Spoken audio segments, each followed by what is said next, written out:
भांजी के प्यार में पागल पति ने पत्नी को छोड़ा, भांजी को लेकर हुआ रफू चक्कर। क्या आप जानते हैं कि हर साल भारत में लगभग 50,000 महिलाएं घरेलू हिंसा का शिकार होती हैं।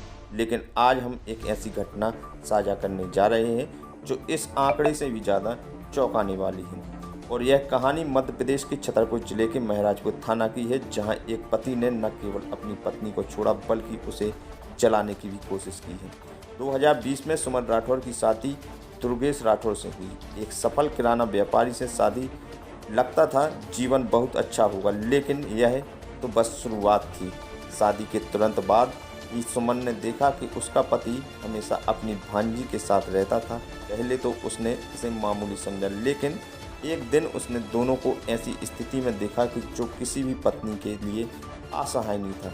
वैसे NCRB के आंकड़ों के अनुसार पारिवारिक विवादों में 80% मामले रिश्तेदारों की वजह से होते हैं।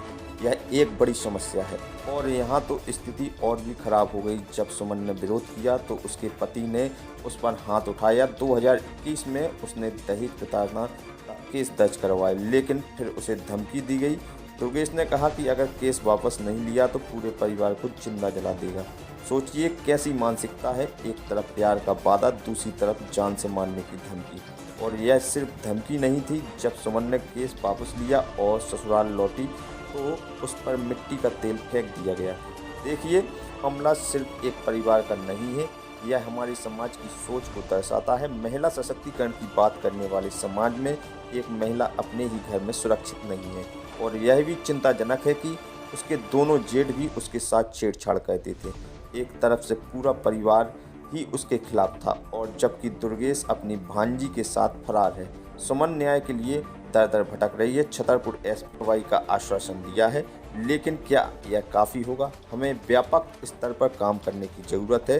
कानूनी कार्रवाई के साथ साथ समाज की सोच में भी बदलाव लाना होगा। और याद रखें, किसी भी तरह की हिंसा को सहना या छिपाना समाधान नहीं है। हमें मजबूत कानूनी व्यवस्था के साथ साथ सामाजिक जागरूकता बढ़ानी होगी। आज की इस चर्चा से यही संदेश है कि हर महिला को अपने अधिकारों के प्रति जागरूक होना चाहिए और समाज को भी उनके साथ देना चाहिए। हमारे साथ मतलब शादी हुई थी, तो हम लोगों का मतलब पति का सगी भांजी से अफेयर चल रहा था। तो उनका पहले से अफेयर था, शुरू से 10 साल से।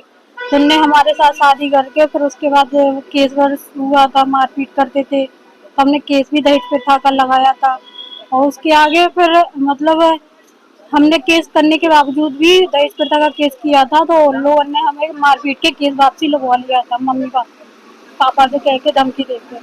और फिर उसके बाद केस लेके वापसी हो गए। फिर उसके बाद मतलब केस वापसी करके फिर उसने मुझे जला दिया 1-2 महीने बाद। 1-2 महीने जलाने के बाद और फिर उसके बाद मुझे छोड़ के ही भाग गया। तो छोड़ के भाग गया, फिर वो अकेले गया था पहले। फिर उसके बाद फिर हमें अकेले से यहाँ से छोड़ के फिर लौट के आया था 1 महीने बाद। किसके साथ भागा है? भांजी के साथ, सगी भांजी के साथ गया था। अभी भी भांजी उसी के साथ? अभी भी भांजी उसी के साथ है। और ये एक तस्वीर है, मामा भांजी है ये।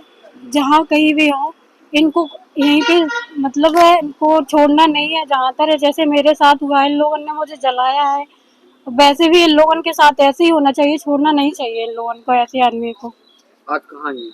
आज मैं SPI साहब लोग आए थे मदद मांगने के लिए कि मेरा दहेज प्रथा का केस फिर से चालू किया जाए। क्या बोला था आपने?